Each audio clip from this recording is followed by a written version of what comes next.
আলেমদের ইফতার মাহফিলে প্রধানমন্ত্রী তারেক রহমান অনন্য এক দৃষ্টান্ত স্থাপন করেছেন। আপনারা দেখেছেন শায়েখ আহমদুল্লাহ সাহেব এবং শায়েখ আব্দুর রাজ্জাক বিন ইউসুফ সাহেব তিনারা বসা ছিলেন। তারেক রহমান যাওয়ার সময় তিনি নিজে একজন প্রধানমন্ত্রী হওয়া সত্ত্বেও দাঁড়িয়ে তাদের সাথে কথা বলছেন, আর তারা বসে বসে তার সাথে কথা বলছেন। পাশাপাশি যখন কুশল বিনিময়ের জন্য বা একটা গিফট দেওয়ার জন্য তারেক রহমানের কাছে যখন শায়েখ আহমদুল্লাহ সাহেব আসলেন, তিনি চেয়ার থেকে দাঁড়িয়ে কথা বললেন, সম্মান প্রদর্শন করলেন। এটা একটা পজিটিভ আলামত বহন করছে এবং এখান থেকে বিএনপির একদম তৃণমূল পর্যায়ে যে কর্মী ভাইরা রয়েছে, আপনাদের শিক্ষা নেওয়া উচিত। আবার অনেকে দেখলাম এই জিনিসটাকে নেগেটিভভাবে দেখতে যাচ্ছে।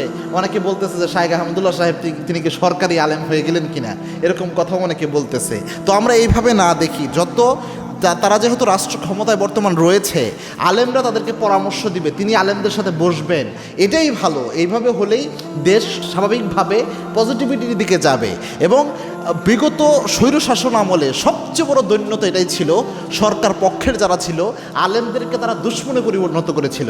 এমনকি ভাড়াটিয়া কিছু আলেম, তারা গৃহপালিত আলেম তৈরি করত, যাদের মুখের জবানে কথা শুনলে মনে হতো না যে এরা আলেম, এদের কথা শুনলে মনে হতো ওই ফেসিস্টরা যে ভাষায় কথা বলতো এরকম ভাষায় তারা কথা বলতো।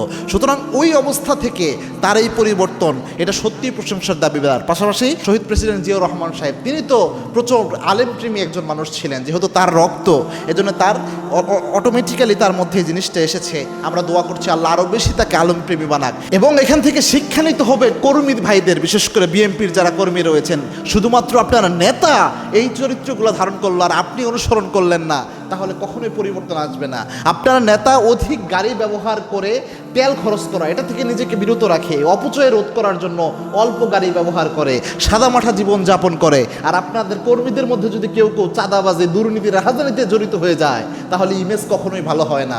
এই জন্যে তিনি আপ্রাণ চেষ্টা করছেন, আমরা দোয়া করছি আল্লাহ তার চেষ্টাকে কবুল করুক। পাশাপাশি আমরাও সহযোগিতা করতে চাই, আলেমরা তাদেরকে পরামর্শ দিক, এটা আমরা চাই। মনে রাখবেন, এরকম আলেমপ্রেমী যারা হয়, যারাই আলেমপ্রেমী হয়, তাদের উপর আল্লাহর একটা রহমত থাকে। এবং যে দেশের শাসকরা আলেমপ্রেমী হয়, ওই দেশের উপর আল্লাহর রহমত থাকে, কেননা এটা গুরুত্বপূর্ণ একটা বিষয়। এবং আলেমদের সম্মান করা সবচেয়ে বেশি শ্রেষ্ঠ কাজ। আল্লাহর হাবিব সাল্লাল্লাহু আলাইহি ওয়াসাল্লাম জানিয়েছেন, মান আকরামা আলিমান ফাকাদ আকরামানি ওয়া মান আকরামানি ফাকাদ আকরামাল্লাহ। যে ব্যক্তি আলেমকে সম্মান করলো, সেজন্য আমি স্বয়ং নবীকে সম্মান করলো, আর যে ব্যক্তি আমি স্বয়ং নবীকে সম্মান করলো, সেজন্য আল্লাহরে সম্মান করলো। সুবহানাল্লাহ।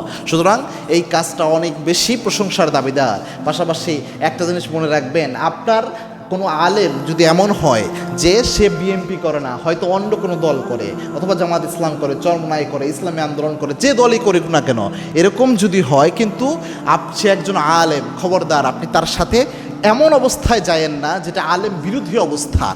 রাজনৈতিক কারণে আপনি তার সমালোচনা করতে পারেন বা তার মতের একটা বিরোধিতা করতে পারেন শিষ্টাচারের সাথে, কিন্তু আলেম বিরোধী মনোভাব এটা যেন তৈরি হয়ে না যায়। আল্লাহ রাব্বুল আলামিন এটা থেকে আমাদের হেফাজত করুন। আল্লাহুম্মা আমিন।